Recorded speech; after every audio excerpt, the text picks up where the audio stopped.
This is the world-famous Poker Dome in downtown Las Vegas, the home of Speed Poker and the MansionPoker.net Poker Dome Challenge.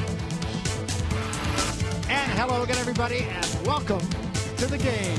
I'm Barry Tompkins, my partner, of course, top poker professional Michael Gratz. Tonight we're going to fill the third seat at our $5 million qualifying table. The winner tonight will get a seat alongside Christian Gilliland. He was our first week winner from South Carolina, and last week's winner, Rob Sherwood, who came all the way from England to win his seat. After the competition tonight, half the seats at our fifth qualifying table will be complete. And Michael, we always seem to talk about aggressive play early in the competition. Sometimes it's worked.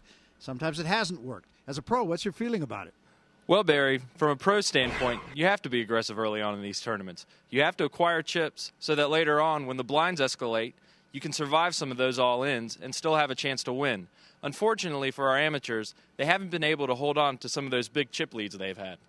Yeah, the bottom line is there's not any one way that works every week. That is a fact. Gives us an opportunity to meet the third member of our broadcast team right now with a preview of what's down the road tonight for all our players. Here's our own Leanne Tweeden. Leanne?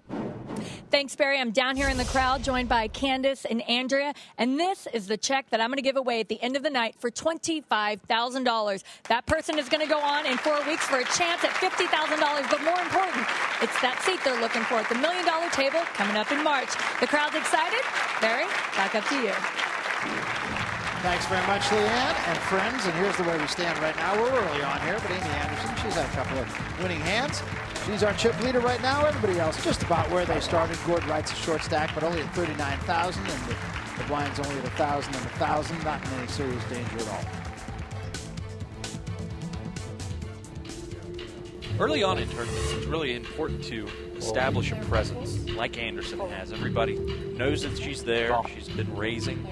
She's been in pots. Raise 5,000. Here's the raise this time. Gold. From right. Wortman says I'm out of here. Little pair for Rada. 5 total.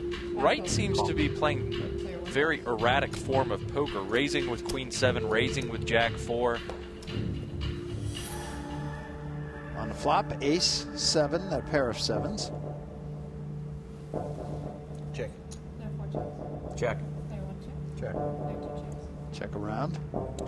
Would have liked to see a continuation bet there, and now... Yep. Rada has caught the third deuce. Fold. And Mahar senses that something could be up here. And Rada will take it down. So again, nobody's really been challenged so far. Dale Rada, the youngest player at our table, he's just 23 years of age. He's from Frankston, Australia. Just been playing poker for a year, come all the way from Australia, and he brought a whole bag of tricks with him.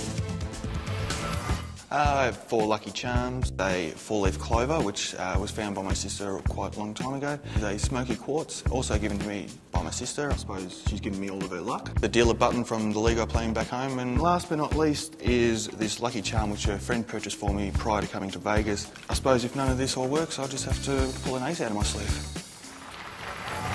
And he is joined here by his dad, Russell, who made the trip all the way up from Victoria, Australia. Root his son home. His son just won his first hand. That'll make him feel a little bit more comfortable. Sitting at 59,000 chips right now. I hope he lasts. That's a long flight from Australia. I'm telling you. Call. I will call with a Jack 9. Right gets out of the way. All right. Also calls. 2,000.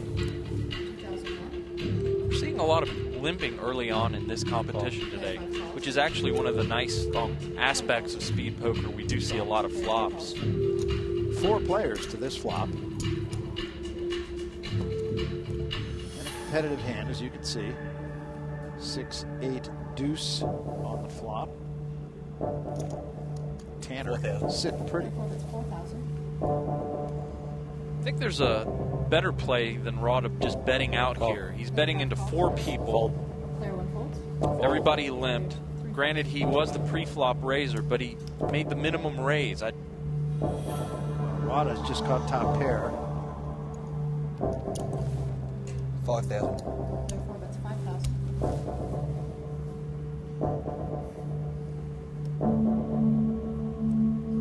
think Tanner might stay around here. He still has the 7 of spades to fall back on. Yeah, he doesn't. He had plenty of out cards. And Rada will win this hand.